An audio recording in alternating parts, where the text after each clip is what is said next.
으로 주님께 영광 돌리심을 감사합니다. 다 함께 오른쪽 왼쪽에 있는 분들 인사드리겠습니다. 주님의 이름으로 사랑합니다. 주님의 이름으로 축복합니다. 오늘 날도 흐리고 또 비도 오지만 우리의 심령은 주님의 밝은 빛 가운데 거하시기를 바랍니다. 14세기경에 벨기에 지역에 레이널드라는 듀크가 살고 있었습니다. 레이널드 3세인데 그는 체중이 좀 과했던 것 같습니다. 그래서 이 별명이 크라수스라는 별명을 가지고 있었는데 오늘날로 말하면 비만 중에서 아주 고도 비만, 이것을 뜻하는 것 같습니다. 근데 동생 에드워드와 전쟁을 벌이게 됩니다. 주도권을 놓고 전쟁을 벌이는데 동생이 이기게 되었어요. 이긴 동생 에드워드가 형인 레이널드를 죽이지는 않았습니다. 그 대신 뉴커크라는 성에서 방을 만들어서 가두게 됩니다. 근데 그 방은 여느 방하고 전혀 차이가 없습니다. 문을 잠가두지도 않았고, 그리고 문으로 막아두지도 않았고, 똑같은 문의 크기, 똑같은 창문의 크기. 그렇지만 그 형은 나올 수가 없었습니다. 왜냐하면 체중이 너무 많이 나갔기 때문입니다. 그래서 동생은 그 형이 어떤 형인지 너무나도 잘 알고 있었습니다. 그 방을 나오기 위해서는 살만 빼면 되는데 동생은 그 방에 갇혀있는 형에게 아주 맛있는 음식을 매일같이 넣어주는 것입니다. 레이널드는 그 음식을 절제하면서 살을 빼가지고 방을 나오는 대신 그 음식을 즐기느라고 점점 더 살이 찌게 됩니다. 사람들이 비난합니다. 형제지간에 너무 잔인한 거 아닙니까? 그럴 때마다 동생은 할 얘기가 있었습니다. 나는 형을 감옥에 가다 두지 않았습니다. 형이 원하면 언제든지 나올 수 있습니다. 결국 동생 에드워는 10년 후에 전쟁터에서 죽게 됩니다. 그리고 사람들에 의해서 그 형 레이널드는 감옥 아닌 감옥에서 나오게 됩니다. 그렇지만 그동안에 건강이 너무 악화되어서 불과 몇 개월 만에 죽고 맙니다. 레이널드의 식욕, 그의 식탐이 그를 죄수처럼 살게 만들었던 것입니다. 레이널드 3세는 감옥에 갇힌 죄수처럼 살았습니다. 그가 가지고 있는 식탐이 그를 죄수로 만들었던 것입니다. 그는 언제든지 그 방에서 나올 수 있었지만 그의 약함, 그의 식탐이 그로 하여금 그 방에 가둬놓게 되었던 것입니다. 그런데 레이널드와 같이 우리도 우리를 감옥에 가다두는 그런 양식이 있습니다. 아담이 먹은 선악과의 열매, 그 죄의 열매가 우리로 하여금 죄의 감옥에 가다두게 되었습니다. 로마서 5장 12절에 이런 말씀이 있습니다. 그러므로 한 사람으로 말미암아 죄가 세상에 들어오고 죄로 말미암아 사망이 들어왔나니 이와 같이 모든 사람이 죄를 지었으므로 사망이 모든 사람에게 이르렀느니라. 창조 이후로부터 죄와 사망 권세는 우리를 사로잡고 있는 그런 권세가 되었습니다. 아담이 죄를 범하지 아니하였고 아담이 선악과를 먹지 않았다면 우리는 죄와 죽음을 두려워할 필요가 없습니다. 그러나 아담이 먹은 그 죄의 열매로 인해서 우리는 죄와 사망에 이르고 갇히게 되었습니다. 이것을 신학적으로 원죄다라고 얘기하고 있습니다. 그래서 우리는 아담의 원죄를 갖고 태어났습니다. 열왕기상 8장 46절에 이렇게 말씀합니다. 범죄하지 아니한 사람은 없사오니 그들이 주께 범죄함으로 주께서 그들에게 진노하사 그들을 적국에 넘기심에 적국이 그들을 사로잡아 원근을 막론하고 적국의 땅으로 끌려간 후에, 우리가 죄를 범할 통해서 우리는 죄의 노예가 되어서 그리고 죄의 땅으로 끌려간 존재라고 말씀하고 있습니다. 시편 130편 3절에 이렇게 말씀합니다. 여호와여 주께서 죄악을 지켜보실진대 주여 누가 서리이까. 이렇게 우리는 누구나 하나님 앞에 죄인일 수밖에 없습니다. 근데 이렇게 생각할 수도 있습니다. 내가 저지른 죄도 아닌데, 내가 잘못한 것도 아닌데 아담의 죄로 인해서 왜 내가 벌을 받아야 되나? 왜 내가 원죄가 있어야 되나? 잘 이해가 안 가시는 그런 분들이 있습니다. 이것은 기독교 초기에도 있었던 고민이기도 합니다. 2000년 기독교 역사상 가장 큰 영향을 준 신학자이자 성직자가 있는데 그 사람은 성 어거스틴입니다. 그도 똑같은 고민을 가지고 있었습니다. 그의 고민이 그가 쓴 고백록에 나타나 있습니다. 고백록은 서양의 지성의 역사에 아주 큰 영향을 준 그런 책입니다. 우리가 서구 문명을 알기 위해서는 이 서구 문명의 근원을 이해할 필요가 있는데, 지금 서구 문명이 세계적으로 영향을 주고 있습니다. 우리가 누리는 문명이나 그리고 학문과 예술, 지금 평창에서 올림픽이 열리고 있는데 그 올림픽 또한 서구 문명의 유산입니다. 서구 문명을 고대 그리스 로마의 유산이다 해서 그레코 로만이다 이렇게 얘기하고 있습니다. 근데 그리스 로마 문명 위에 또나 중요한 서구의 정신적인 유산이 있는데 그것은 바로 기독교 정신입니다. 이 두 가지 축을 이해하지 못하면 미국을 이해할 수 없고 서구 문명을 이해할 수 없습니다. 어떤 분은 미국에서 유학하며 공부하면서 교수님께 이렇게 물었다고 합니다. 교수님, 미국을 알고 싶은데 어떻게 하면 알 수가 있습니까? 그러자 그 교수님이 교회에 다니게 되면, 신앙을 갖게 되면 미국을 이해할 수 있을 것이다. 그래서 그 말을 듣고 신앙생활을 한 그런 분도 제가 얘기를 들었습니다. 서구의 정신을 알기 위해서는 도서관이나 서점을 가면은 더 잘 알 수 있습니다. 도서관과 서점을 가보면 한국하고 차이점이 있습니다. 한국 사람들은 별로 관심이 없지만 미국 사람들은 바이오그래피 섹션, 전기나 자서전에 대한 그 분야가 굉장히 광범위한 책들이 있는 것을 보게 됩니다.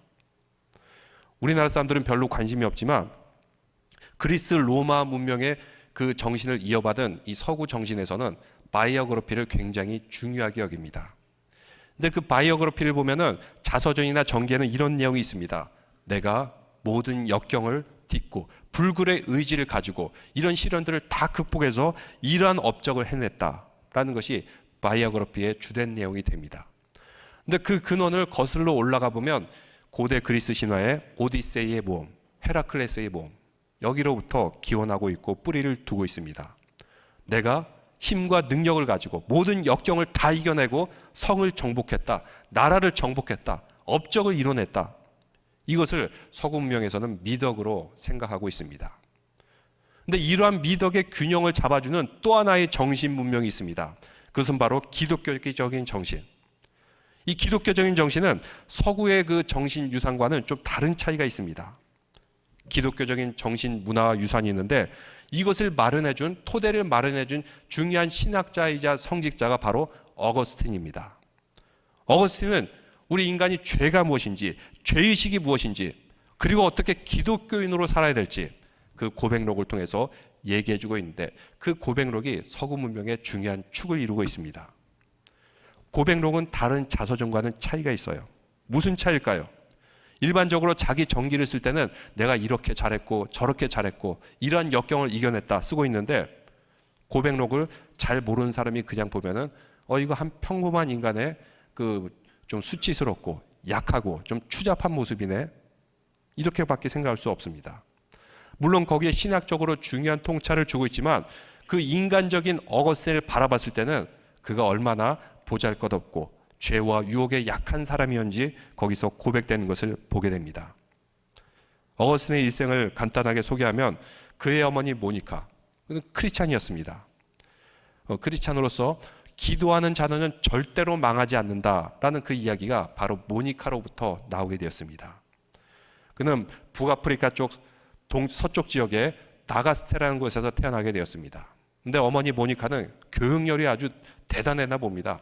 아들이 성공도 하고 더 좋은 교육을 받기 위해서 북아프리카 동쪽 끝에 있는 카르타고로 유학을 시킵니다. 오늘날의 알제리 지역인데, 소위 말하는 카르타고는 당시에 가장 발달된 도시 중에 하나였고 오늘날로 말하면 학군이 좋은 그런 지역이었습니다. 그곳에 멀리 유학을 떠나보내게 되는데 이 젊은 어거스틴이 아무래도 혈기가 있었던 것 같습니다. 외롭고 혈기도 있고 하니까 14살 때부터 한 여인과 동거하며 살게 됩니다. 그리고 17살 때 아들을 낳게 돼요. 그 여인과 10년 동안 살게 됩니다. 10년 이상 이렇게 잘 살고 있었는데 결혼식은 올리지 않았지만 이렇게 동거하는 사실혼의 관계였어요. 근데 그의 어머니가 아들이 이렇게 허락되지 않은 여인과 결혼했고, 그 여인이 어떻게 보면 출신이 좀 별로였나 봅니다. 아들로 하여금 더 좋은 출신의 여인과 결혼시키기 위해서 그 여인으로 하여금 강제로 헤어지게 만듭니다. 무슨 말을 하고 어떤 짓을 했는지는 기록되어 있지 않지만 아주 심한 말과 심한 행동을 했던 것 같습니다. 그 여인은 너무 충격을 받아서 어거스틴과 헤어지게 되고 수녀원으로 들어갔다라고 얘기하고 있습니다. 그러면서 어거스틴은 아들을 혼자 키우게 됩니다. 근데 그 아들이 매우 영특했던 아주 천재적인 아이였던 것 같습니다. 그 아들과 나왔던 대화의 내용이 어거스틴의 교육학 책에 기록되어 있습니다. 어거스틴은 상당히 천재적인 두뇌를 가지고 있었다 그럽니다. 그래서 당시에 주류 학문이었던 수사학에 뛰어난 재능을 발휘했는데 수사학 교수로서도 명성을 날렸고 나중에 그의 커리어 중에 하나가 오레이터, 황제의 대변인 역할을 했던 것입니다. 오늘날로 말하면 청와대 대변인과 같은 역할, 말을 잘하고 수사학에 뛰어났던 그런 학자였습니다. 성공적인 직업을 갖고 성공적인 삶을 살면서 인생의 향락을 즐기며 살던 그런 사람에 불과했습니다. 근데 그에게 불과 몇 년 안에, 2, 3년 안에 어머니가 죽게 되고 가장 친했던 친구가 죽게 되고 그의 사랑하는 아들마저 세상을 떠나게 됩니다. 그에게는 충격이 트리플 3로 한꺼번에 닥쳐온 것입니다. 그는 당시 로마 황제가 사는 밀라노에 거주하고 있었습니다. 그가 영향을 받은 설교자가 있는데 암브로스라는 밀라노의 감독입니다.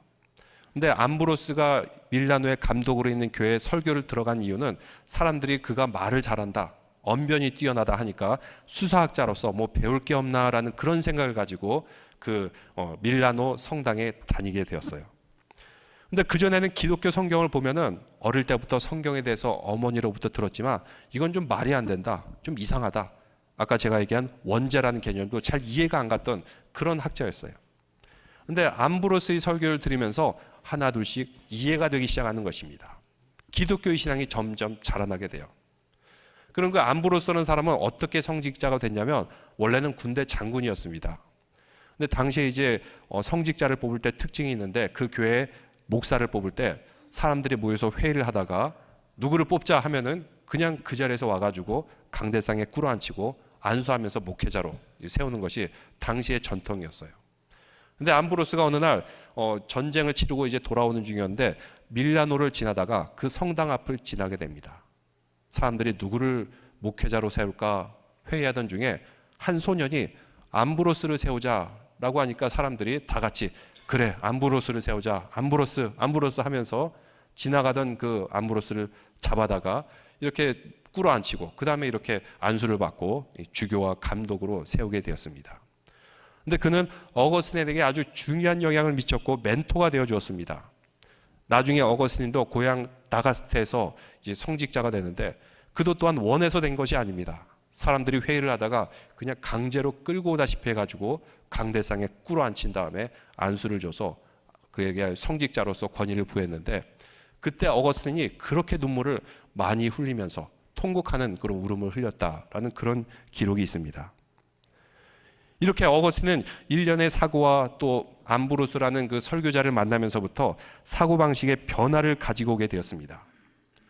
어떤 변화냐면 당시의 사람들이 힘과 능력과 셀프 디스플린, 불굴의 의지를 중요한 미덕으로 삼고 있었는데 인간의 지성과 의지가 사람을 변화시킵니까?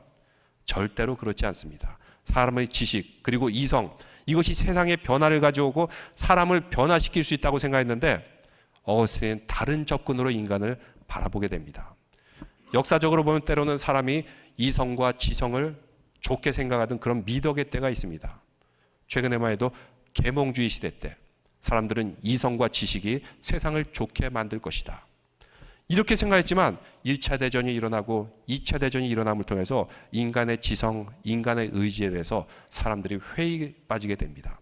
그래서 포스트 모더니즘 시대가 펼쳐지게 되었는데 어거스틴도 당시에 지성과 의지가 사람을 변화시킬 것이라는 그런 것을 미덕으로 삼던 시대에 가만 보니까 그가 아무리 열심히 공부를 했고 무엇이 선인지 알고 무엇이 악한지를 아는데도 여전히 악을 행하고 악을 즐기는 자신의 모습을 기독교적인 시각으로 바라보게 된 것입니다.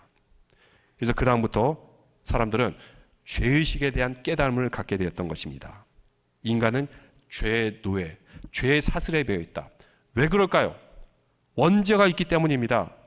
마치 레이널드가 감옥을 나올 수 있음에도 불구하고 나오지 못하는 그런 상태처럼 우리 인간은 지성과 의지가 다 타락하게 되었기 때문에 자유를 누리지 못하고 죄에 빠져 있다.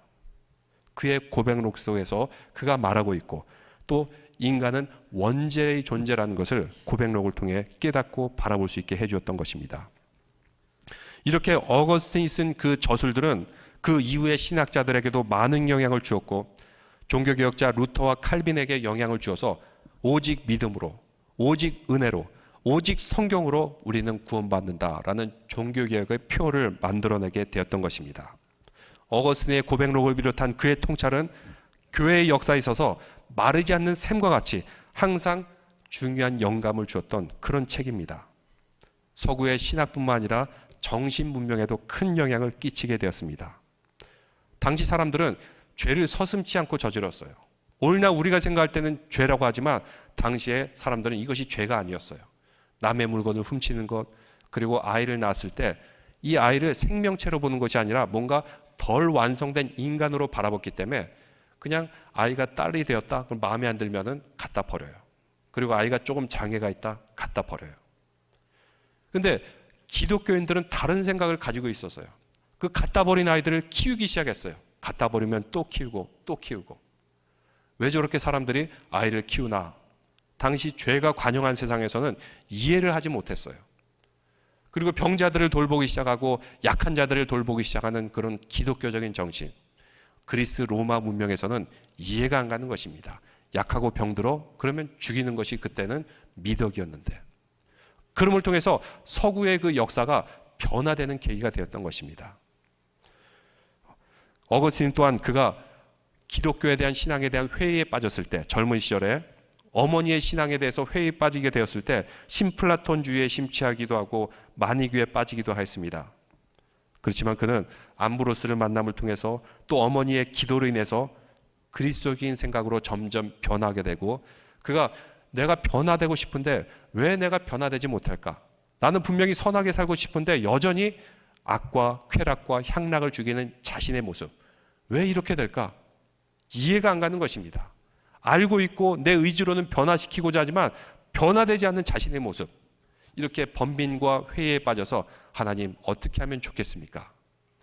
고민에 빠졌을 때 이런 얘기가 들립니다. 밖에서 아이들이 노래를 부르며 놀고 있는데 들고 읽어라, 들고 읽어라, 톨레레게, 톨레레게. 그는 그 이야기를 듣고 무작정 성경을 펼치고 들었는데 그 말씀이 바로 오늘 우리가 읽은 말씀입니다. 여러분 한번 같이 읽어보겠습니까? 11절에서부터 14절까지 한 목소리로 읽어보겠습니다. 또한 너희가 이 시기를 알거니와 자다가 깰 때가 벌써 되었으니 이제 밤이 깊고 낮이 가까웠더니 그러므로 우리가 어둠의 일을 벗고 빛의 갑옷을 입자. 낮에와 같이 단정히 행하고 방탕하거나 술 취하지 말며 음란하거나 호색하지 말며 다투거나 시기하지 말고 오직 주 예수 그리스도로 옷 입고 정욕을 위하여 육신의 일을 도모하지 말라. 아멘. 이 말씀을 통해서 그는 영감을 받게 됩니다. 그냥 우연히 들고 읽었는데 이 말씀이 바로 자기에게 해주는 말씀입니다. 이 말씀이 심령 한 곳에 깊게 꽂히게 됩니다. 그럼을 통해서 그는 변화할 수 있는 계기가 되었습니다. 내가 비록 죄인이지만 그리스도의 옷으로 덧입게 되었을 때 새로운 삶을 살 수 있다. 이제 더 이상은 방탕하거나 술 취하거나 음란하거나 호색하거나 시기하지 말자. 이 말씀을 통해서 그의 인생이 완전히 변화되게 되었던 것입니다. 그가 지성으로는 하나님의 말씀을 이해할 수 없는 것들이 너무나도 많았어요. 근데 어느 날 꿈을 꾸게 되었습니다. 꿈속에서 파도가 이렇게 몰아치는 그런 백사장을 걷고 있는데 거기에 한 어린 여자아이가 모래 구덩이를 파두고 조개 껍데기를 가지고 물을 퍼담는 것입니다. 바닷물을 퍼담아요. 얘야 뭐하고 있니?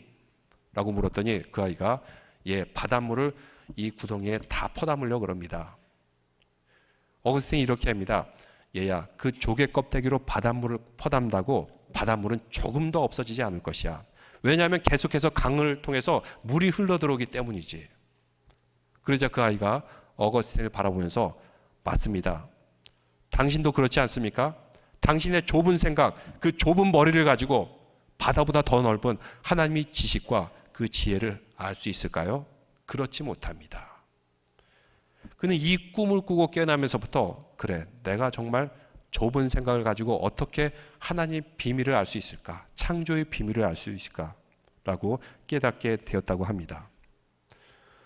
그리고 또한 지금이 어느 때인 줄 압니까? 11절 말씀에 보니까 너희가 이 시기를 알거니와, 이 시기는 그냥 째깍째깍 흘러가는 그런 시간이 아니라 중요한 때인데 자다가 깰 때가 되었다. 우리가 영적으로 잠을 자다가 이제 깰 때가 되었다는 것입니다. 우리의 구원이 처음 믿을 때보다 가까이 왔습니다. 하나님의 심판이 가까이 왔다는 것입니다.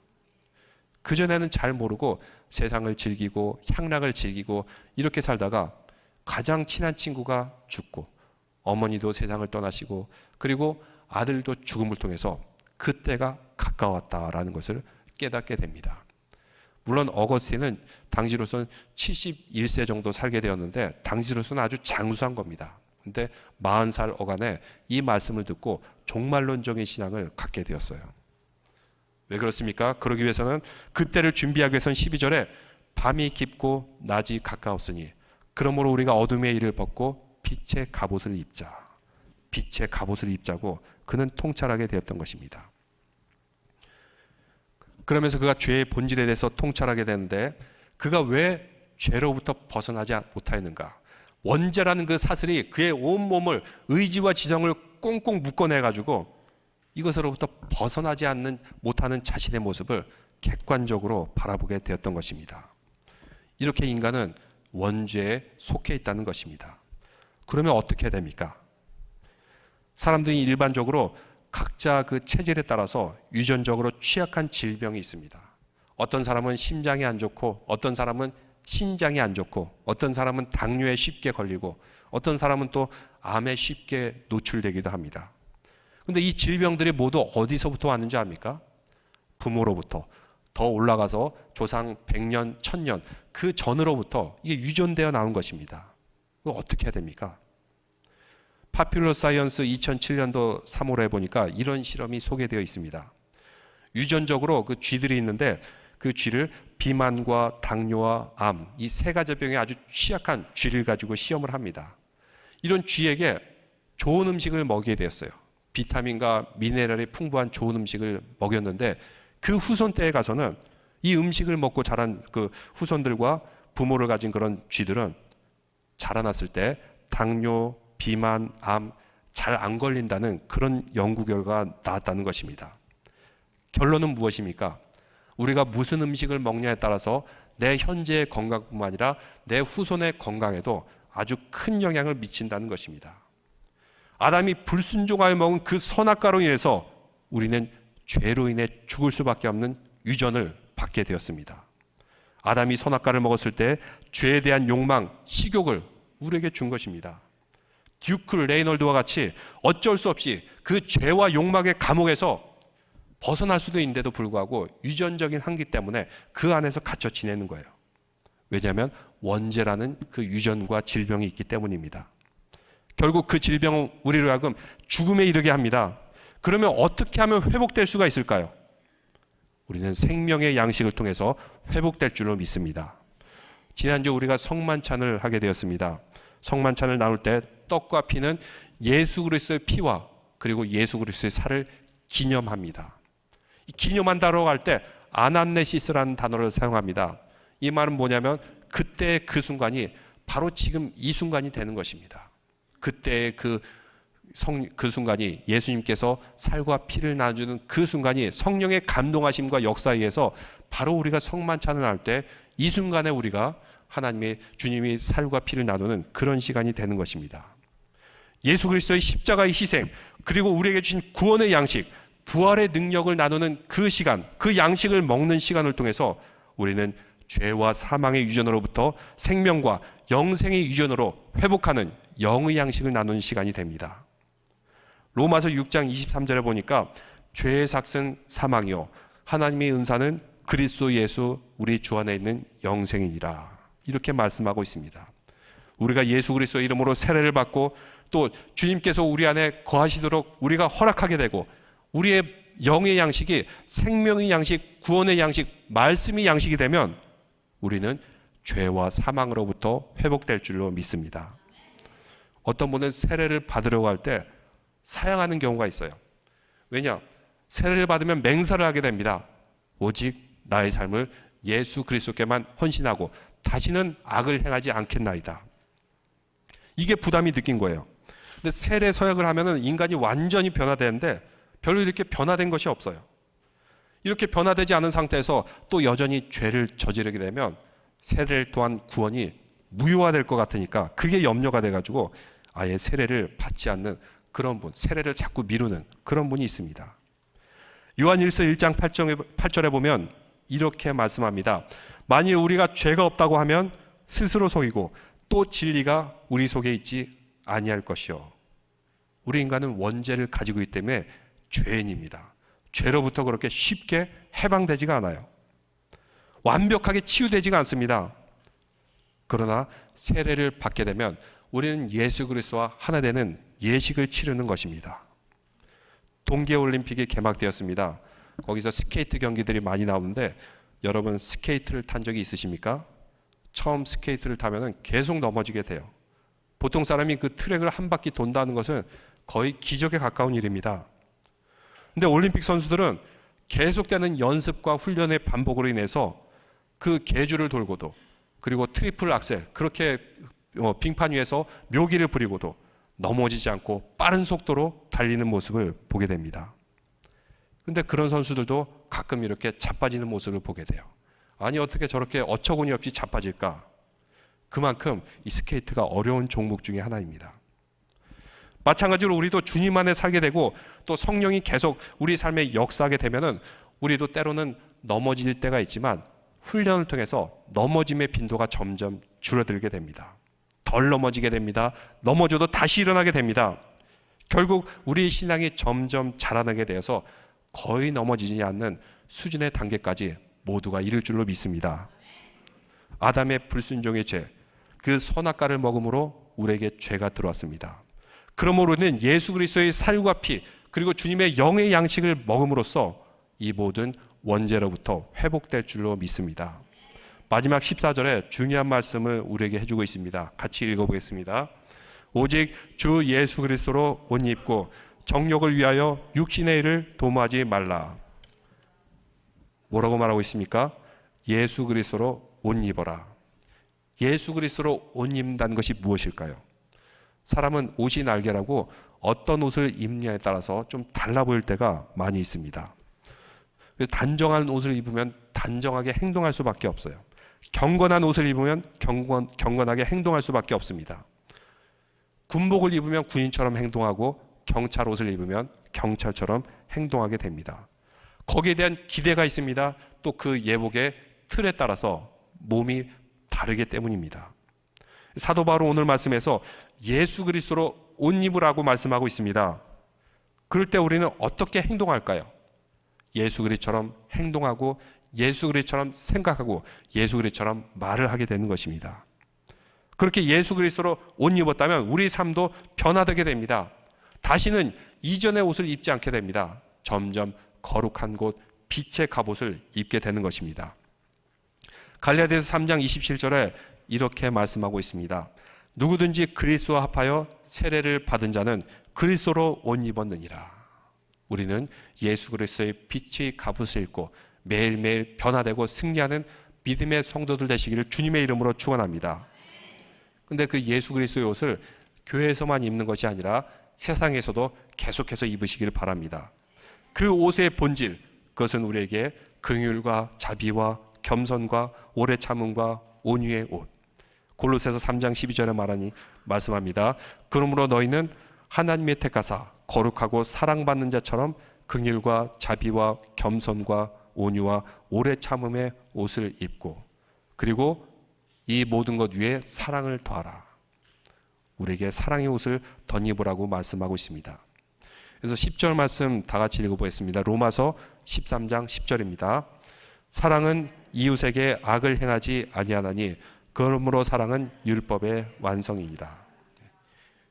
이 서구의 정신이 힘을 숭상하고 인간의 불굴의 의지를 숭상하고 정복하는 것을 숭상했는데 어거스틴에 의해서 좀 뭔가 바뀌어야 되었어요. 무엇이 죄인지, 죄를 저지르지 말아야 되고 죄의식이 무엇인지, 그리고 사랑이 무엇인지, 그럼을 통해서 이 서구사회의 또 특징 중에 하나가 장애인, 약한 사람들, 그리고 취약한 사람들, 소외된 사람들, 이런 사람들을 돌보는 문화를 가지고 있는 것을 보게 됩니다. 바로 기독교 정신이고 어거스틴의 고백록과 어거스틴의 사역에서 큰 영향을 받게 되었던 것입니다. 그럼 어거스틴은 자기가 혼자 다 했을까요? 동료 크리스찬들이 있었고, 또 어거스틴의 저수를 보면은 가장 큰 영향을 받은 성경의 인물 중 한 사람이 사도 바울. 사도 바울은 누구로부터 영향을 받았습니까? 예수 그리스도. 바로 이것이 기독교 정신 문명의 뿌리가 되는 것입니다. 어거스틴을 감동하고 구원하신 하나님, 오늘도 우리를 구원하고 감동시키십니다. 그 은혜를 받고 그 은혜를 알고 예수 그리스도로 옷 입고 죄와 사망 권세를 이기는 성도들 되시기를 주님의 이름으로 축원합니다. 기도드리겠습니다.